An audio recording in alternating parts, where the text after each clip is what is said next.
I'm on the road. We get Miss Sherry Miss Sherry Mentor. Her services are this morning at 10, and her speaking her deal this morning, and so I'm running over here to pick up some calves and get back to the barn. But I'm just gonna share real quick about change. This ain't no biblical. This ain't no big. About change, though. Life change. We change, and we better learn to change as we change. As we are changing and getting older, we better learn to change. I was so proud of Christy yesterday, or day before yesterday. We moved hay up there at the ranch. I took a picture of her, and in life, as life changes, I can remember, stacking and bunching and stacking hay, and then before I had any help, when I moved hay, I can remember being so happy at the change when I could afford to roll hay. I could make bale, have my own hay bale, and then stacking it. There was a time when I didn't have a trailer, so I had to stack them. I can remember stacking hay with a pickup and a hay dolly. I could moving and stacking hay with a pickup and a ratchet, bumper pull. Had that I can't think of what it's called. The crank on it. In fact, blew the motor up in a pickup because I was moving hay. It's getting paid to move hay, and that's the only way I can move it. And then you got a 5-bale hay trailer where you could stack 5 rolls on it, and you could move them and dump them. It was like, wow. And then, now I got a float where I load 15 rolls of hay on it and haul it. And usually by yourself, if you're hauling in the field, you load the 15 rolls of hay on your pickup on the float, and you drive it over to the barn or the hay pen. Then you walk back, get the tractor, drive it back to unload it. Then you drive the pickup to the next bunch of hay and walk back and get the tractor. And then I got Ty old enough. My son, he got old enough to drive the tractor and the truck, and then I'd load him, and I'd say, now just follow me, stay right behind me, and he'd follow me with the pickup to wherever we were stacking it. And he's 10, 11 years old, driving across the field. And I'd get him, he'd get pretty close. I can't remember, it probably took out 1 or 2 gate posts, but man, I was so proud of him when he got to that point. And then probably 13 or 14, I'd have him drive, don't tell the law, but down the road to wherever we were going. And then I got 2 tractors where I could load, drive, and unload without having to haul a tractor. Oh my goodness. Well, at the ranch, we're back to 1 tractor up north. And I'm going to have to move 85 rolls of hay, and I was thinking, well, I'm just going to have to do it like I did back in the day, and I'm going to have to load it, drive it to the barn, walk back, get the tractor, drive it, unload it, and walk back, get the truck, walk back. And Christy said, you want me to help you? I said, shoot, yeah. Well, I loaded the truck with hay, and I said, follow me. And that song was a farm. She was ranching, Jack. I got a picture of her behind me.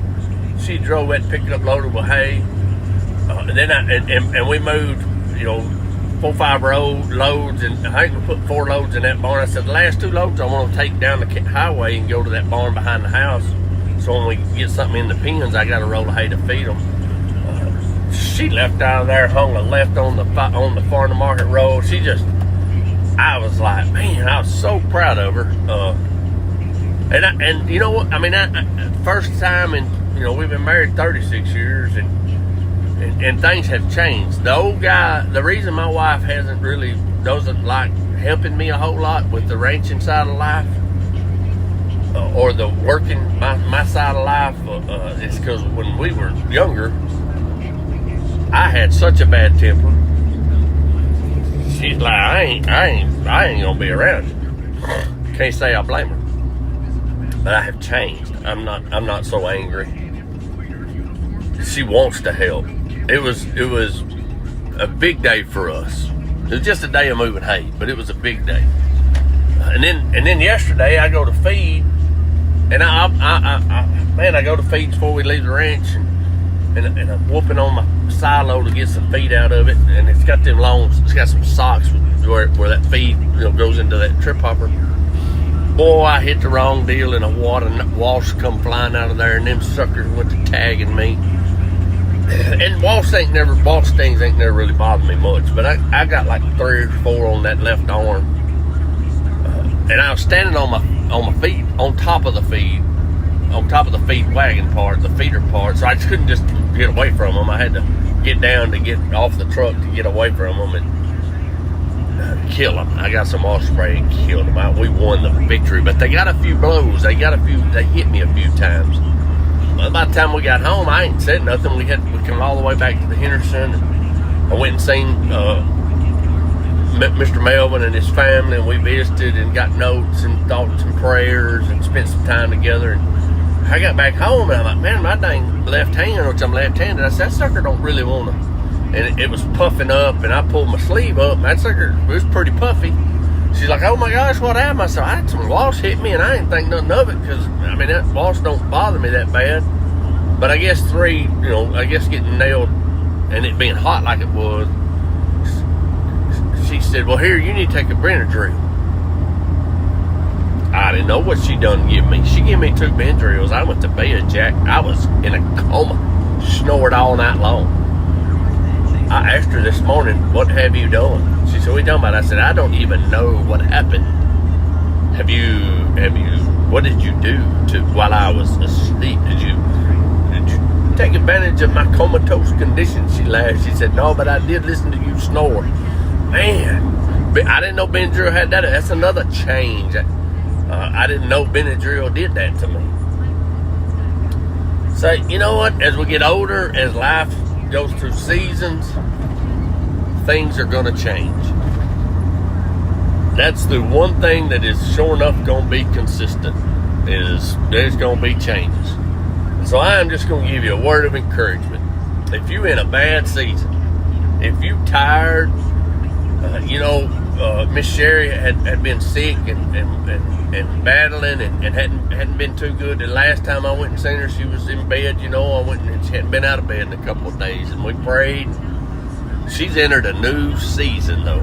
She is in the presence of the Lord. She's been set free from a body that was tired. And whatever season you're in, you need to know it could be a good season, but it ain't going to be forever. And it could be a rough season, but it ain't going to be forever. Life's about changing. Life on this earth is always in a season of change. So take heart. If it's good, be thankful, enjoy it. If it's rough, bear down, lean on each other, trust the Lord, and get through it. Hope you have a great day. God bless you.